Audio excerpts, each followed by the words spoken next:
নমস্কাৰ ছাত্ৰ ছাত্ৰীসকল আজিৰ এই ভিডিঅ'টোত ক্লাছ 6ৰ গণিতৰ নৱম অধ্যায় তথ্যৰ ব্যৱহাৰ এইটো অধ্যায় আমি আলোচনা কৰিম তথ্যৰ ব্যৱহাৰ এই অধ্যায়টোত আমি কি কৰিম অনুশীলনী 9 এৰ বেসিকখিনি আলোচনা কৰিম 9b ৰ বেসিকখিনি আলোচনা কৰিম 9 এৰ অনুশীলনীটো দিয়া হৈছে আৰু লগতে 9 এৰ বেসিক ভিডিঅ' এটা দি দিছো তোমালোকে চাই লবা বেসিক ভিডিঅ' কেইটা তোমালোকে মিছ নকৰিবা এতিয়া আমি 9b ৰ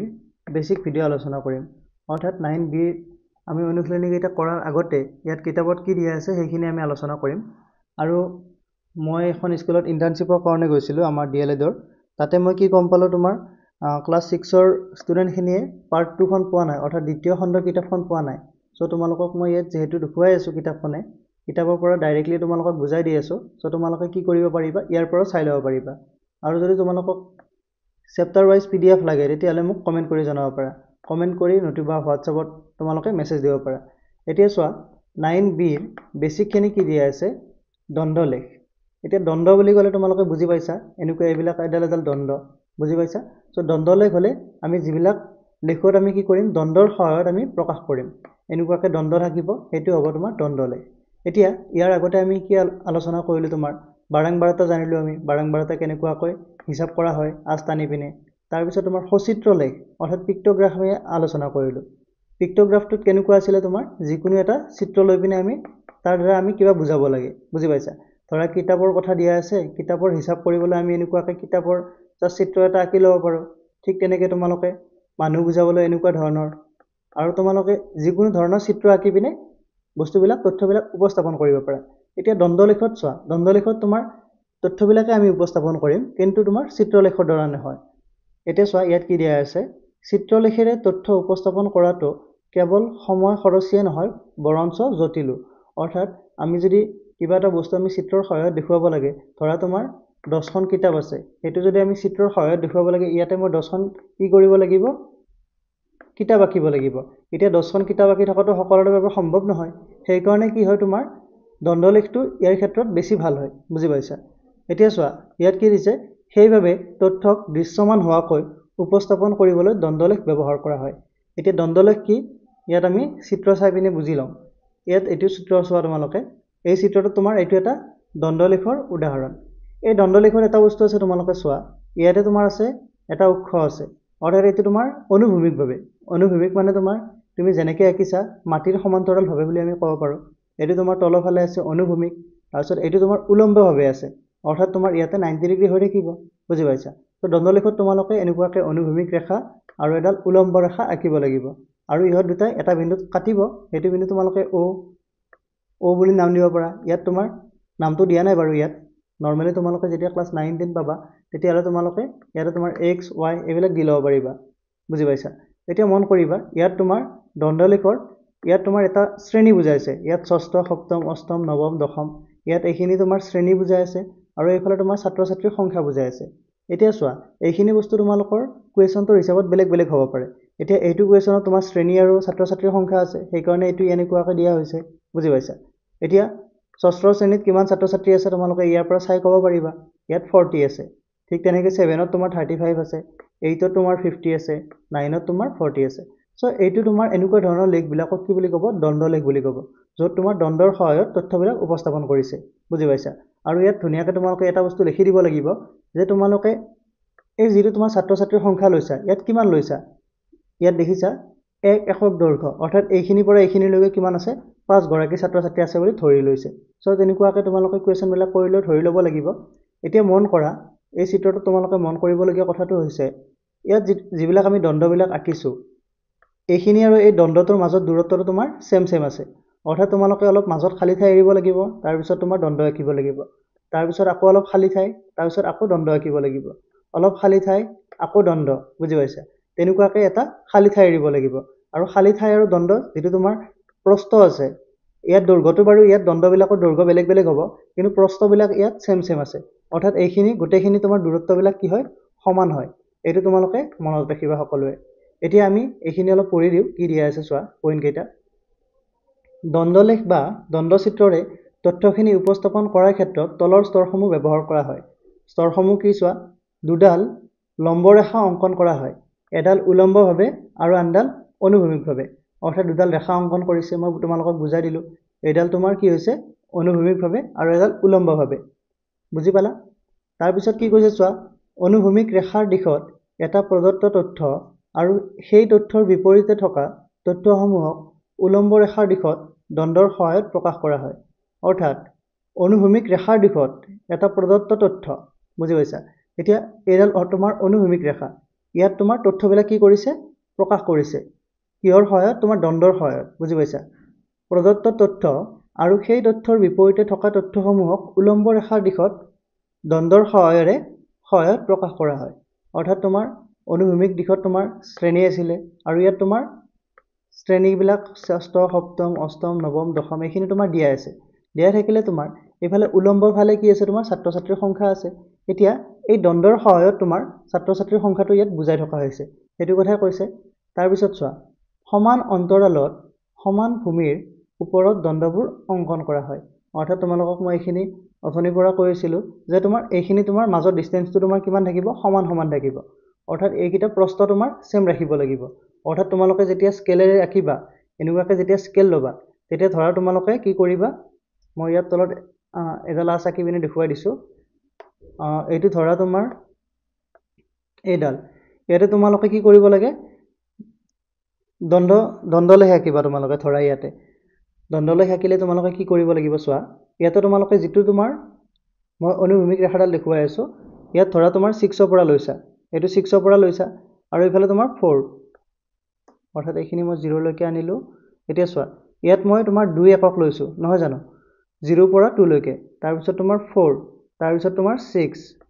এনেকুৱাকৈ যাই থাকিব তাৰ পিছত তোমাৰ 8 তাৰ পিছত তোমাৰ 10 ইয়াতে তোমালোকে খেলিমেলি কৰিব নোৱাৰা বুজি পাইছা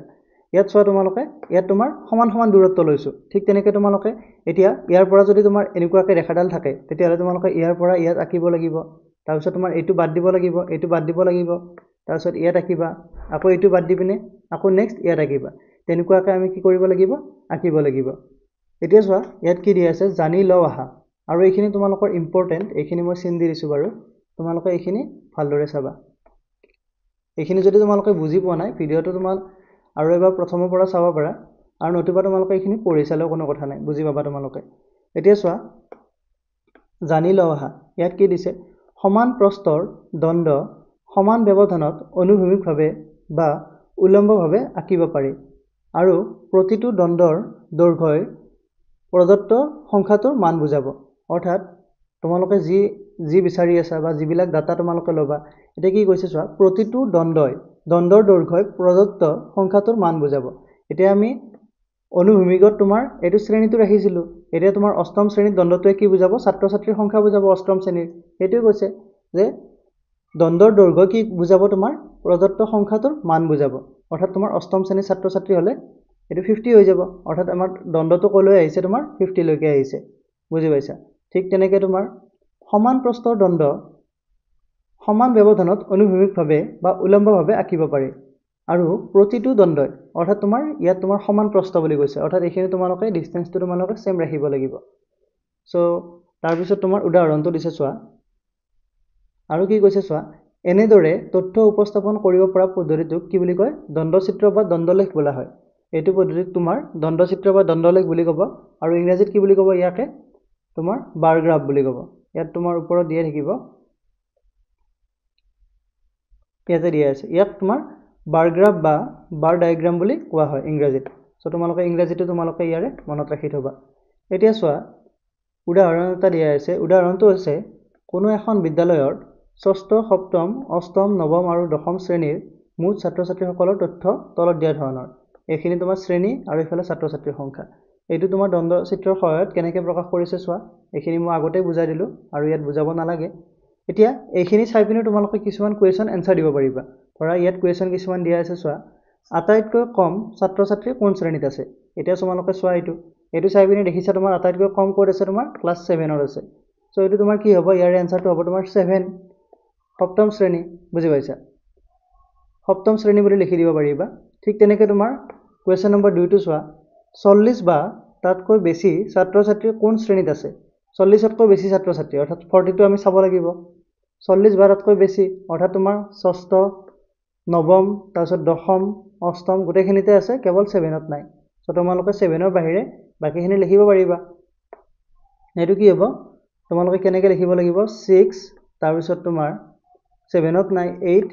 9 10 এইখিনি গোটেইকেইটাতে কি হৈছে তোমাৰ 40তকৈ বেছি ছাত্ৰ ছাত্ৰী আছে তাৰ পিছত চোৱা বিদ্যালয়ত মুঠ ছাত্ৰ ছাত্ৰীৰ সংখ্যা কিমান এতিয়া তোমালোকে বিদ্যালয়ত মুঠ ছাত্ৰ ছাত্ৰীৰ সংখ্যা কেনেকৈ পাবা এইখিনি তোমালোকে যোগ কৰিব লাগিব এইখিনি যিখিনি দিয়া আছে এইখিনি তোমালোকে যোগ কৰি দিয়া যোগ কৰিলে কিমান হ'ব তোমাৰ ইয়াত চোৱা 40 40 80 হ'ব তাৰ পিছত তোমাৰ 80 হল এইখিনি 40 40 80 ইয়াত 5 ৰল বাৰু তাৰ পিছত তোমাৰ ইফালে 40 30 70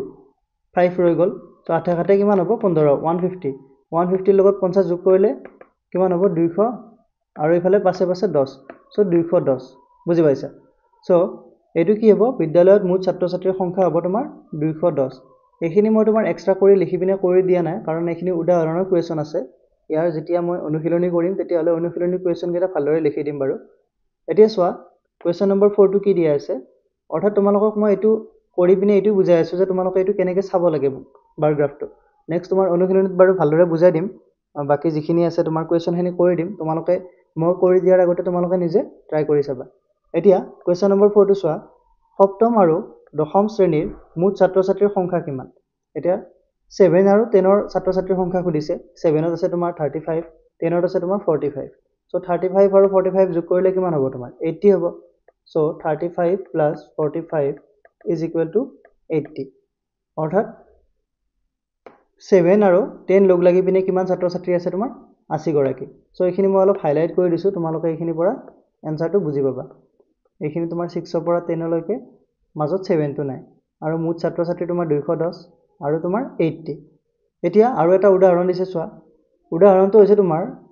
জিলা ভিত্তিক খেল প্ৰতিযোগিতাত ফুটবল হকি বেডমিন্টন আৰু ক্ৰিকেট এই চাৰিবিধ খেলত অংশগ্ৰহণ কৰা ছাত্ৰ ছাত্ৰীৰ সংখ্যা তলত দিয়া ধৰণৰ এতিয়া খেল চাৰিটা দিয়া আছে ফুটবল হকি বেডমিন্টন আৰু ক্ৰিকেট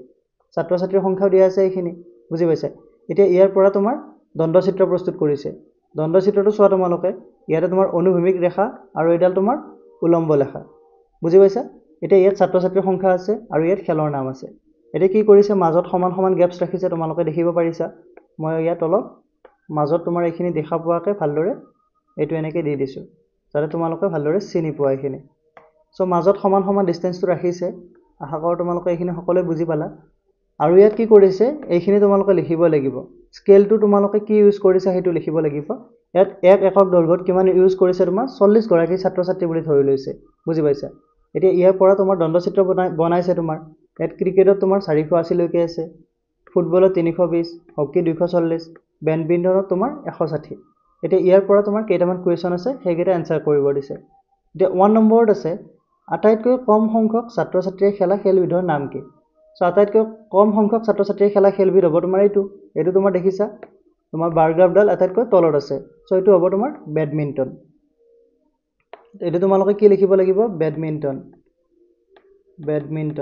আৰু 2 নম্বৰটো কি আছে তোমাৰ আটাইতকৈ বেছি সংখ্যক ছাত্ৰ ছাত্ৰীয়ে খেলা খেলবিধৰ নাম কি এতিয়া চোৱা আটাইতকৈ বেছি কি খেলিছে এইডাল তোমাৰ বাৰডাল একেবাৰে ওপৰত গৈছে দণ্ডডাল সো এইটো হ'ব তোমাৰ ক্ৰিকেট আশা কৰো তোমালোকে ক্ৰিকেট খেলি বহুতে ভাল পোৱা আৰু খেলিব লাগে খেল স্বাস্থ্যৰ কাৰণে ভাল বাৰু এইটো হ'ব তোমাৰ ক্ৰিকেট এতিয়া চোৱা কোৱেশ্চন নম্বৰ 3 টো চোৱা আটাইতকৈ বেছি আৰু আটাইতকৈ কম খেলা খেলবিধৰ মাজত তোমাৰ ছাত্ৰ ছাত্ৰীৰ পাৰ্থক্য কিমান অৰ্থাৎ তোমাৰ আটাইতকৈ বেছি খেলিছে তোমাৰ ক্ৰিকেট আটাইতকৈ কম খেলিছে বেডমিন্টন এতিয়া ইহঁতৰ পাৰ্থক্য খুদিছে অৰ্থাৎ 480 পৰা আমি 160 বিয়োগ কৰিব লাগিব বিয়োগ কৰিলে যিখিনি পাম সেইখিনিয়ে তোমাৰ ছাত্ৰ ছাত্ৰীৰ পাৰ্থক্য হ'ব সো ইয়াত মই ডাইৰেক্টলি লিখি দিছো তোমালোকে লাইনটো ভালদৰে লিখি লবা লাইন কেইটা তোমালোকে আশা কৰো সকলো লিখিব পাৰিবা কেনেকুৱাকৈ লিখিব চোৱা ইয়াতে তোমাৰ 1 নম্বৰটো এনসাৰটো তোমালোকে এনেকৈ লিখিব পাৰিবা আটাইতকৈ কম সংখ্যক ছাত্ৰ ছাত্ৰীয়ে খেলা খেলবিধৰ নাম হৈছে বেডমিন্টন সো তোমালোকে এইটো প্ৰথমটো তোমালোকে তেনেকৈ লিখিব পাৰিবা তাৰ পিছত তোমাৰ 2 নম্বৰৰ এনসাৰটো তোমালোকে কেনেকৈ লিখিব পাৰিবা চোৱা 2 নম্বৰৰ এনসাৰটো হ'ব তোমাৰ এনেকুৱা আটাইতকৈ বেছি সংখ্যক ছাত্ৰ ছাত্ৰীয়ে খেলা খেলবিধৰ নাম হৈছে এটো হ'ব তোমাৰ ক্ৰিকেট 3 নম্বৰটো এনসাৰটো এনেকৈ লিখিবা আটাইতকৈ বেছি আৰু আটাইতকৈ কম খেলা খেলবিধৰ মাজৰ ছাত্ৰ ছাত্ৰীৰ পাৰ্থক্য হল বুলি তোমালোকে কিমান লিখি দিবা যিখিনি পাৰ্থক্য এটা তোমালোকে বিয়োগ কৰি চোৱা 480 পৰা 160 বিয়োগ কৰা 480 - 160 0 2 তোমাৰ 3 320 হ'ব বুজি পাইছা সো ইয়াৰ এনসাৰটো হ'ব 320 পাৰ্থক্য হল বুলি লিখি পিনে তোমালোকে কি লিখিবা 320 ঠিক তেনেকৈ কোৱেশ্চন নম্বৰ 4 টো চোৱা 200 জনতকৈ বেছি সংখ্যক ছাত্ৰ ছাত্ৰীয়ে ভাল পোৱা খেলবিধৰ নাম কি কি এতিয়া এনসাৰটো কেনেকৈ লিখিবা 200 জনতকৈ বেছি সংখ্যক ছাত্ৰ ছাত্ৰীয়ে ভাল পোৱা খেলৰ নাম হল ক্ৰমে তোমালোকে লিখি যাবা 200তকৈ বেছি কি কি আছে চোৱা এতিয়া চোৱা ইয়াতে এটো হল তোমাৰ 160 এটো নাথাকিব বাকি তোমাৰ এটো 240 আছে 200তকৈ বেছি অৰ্থাৎ তোমাৰ হকি থাকিব ফুটবল থাকিব আৰু ক্ৰিকেট থাকিব এই তিনিটা গেমে কি হৈছে বেছি খেলে 200তকৈ সো ইয়াত কি হ'ব খেলৰ নাম হ'ব বুলি লিখি পিনে তোমালোকে লিখি দিবা এটো হ'ব তোমাৰ ফুটবল তাৰ পিছত তোমাৰ ফুটবল হকি তাৰ পিছত তোমাৰ ক্ৰিকেট এই তিনিটা কি কৰে ছাত্ৰ ছাত্ৰীয়ে 200তকৈ বেছি ছাত্ৰ ছাত্ৰীয়ে খেলে বুজি পাইছা সো এইখিনি আছিল ইয়াৰ এনসাৰটো মই এখিনি হাইলাইট কৰি দিছো তোমালোকে চাই লবা ইয়াৰ এনসাৰটো এইখিনি আৰু এইখিনি মই এনসাৰটো গোটেই লাইনটো লিখি দিয়া নাই কাৰণ মই অনুশীলনীৰ কোৱেশ্চন কেইটা কৰোতে ভালদৰে গোটেইখিনি লিখি দিম আকৌ ইয়াৰে আগৰটো তোমালোকে আশা কৰো গোটেইখিনি বুজি পাইছা এইটো তোমালোকে লিখিয়াটো কেনেকৈ লিখিব লাগিব মই এবাৰ কৈ দিছো বাৰু চোৱা আটাইতকৈ কম ছাত্ৰ ছাত্ৰীয়ে সপ্তম শ্ৰেণীত আছে ইয়াত কোনটো লিখিব নালাগে কোনৰ ঠাইত তোমালোকে সপ্তম শ্ৰেণী বুলি লিখি দিবা আটাইতকৈ কম ছাত্ৰ ছাত্ৰী সপ্তম শ্ৰেণীত আছে ঠিক তেনেকৈ তোমাৰ ইয়াত আকৌ তোমালোকে প্ৰশ্ন উত্তৰ নিদিবা কাৰণ তোমালোকে প্ৰশ্নৰ উত্তৰ কৰি আছা ঠিক তেনেকৈ তোমাৰ 2 নম্বৰটো চোৱা 40 বা তাতকৈ বেছি ছাত্ৰ ছাত্ৰী কি লিখিবা ইয়াৰ পিছত তোমালোকে লিখিব এটো 6 সপ্তম অষ্টম নৱম দশম তাৰ পিছত কি লিখিবা শ্ৰেণীত আছে তাৰ পিছত চোৱা বিদ্যালয়ত মুঠ ছাত্ৰ ছাত্ৰীৰ সংখ্যা হল 210 তাৰ পিছত সপ্তম আৰু দশম শ্ৰেণীৰ মুঠ ছাত্ৰ ছাত্ৰীৰ সংখ্যা এখিনি লিখি দিবা সংখ্যা হল বুলি লিখি পিনে is equal to 35 plus 45 is equal to 80 বা 80 গৰাকী 80 গৰাকী এখিনি আছিল সো আশা কৰো তোমালোকে দ্বন্দ্ব লেখ কি হেতু বুজি পালা আৰু ইয়াত ইংৰাজীত কি বুলি কোৱা হয় দ্বন্দ্ব লেখক তোমাৰ বাৰ গ্ৰাফ বুলি কোৱা হয় সো ইয়াৰ পিছত আমি কি আলোচনা কৰিম অনুশীলনী 9 বি আলোচনা কৰিম আৰু ইয়াত তোমাৰ ব্যাকগ্ৰাউণ্ডত অলপ মিউজিক আহিব পাৰে ইয়াত অলপ মিউজিক চলি আছিল পিছফালে সো এটো তোমালোকে মাইন্ড নকৰিবা সো আশা কৰো তোমালোকে ভিডিওটো চাই ভালদৰে বুজি পাইছা সো যদি ভিডিওটো ভাল লাগিছে please like comment share and subscribe কৰি দিবা thank you thanks for watching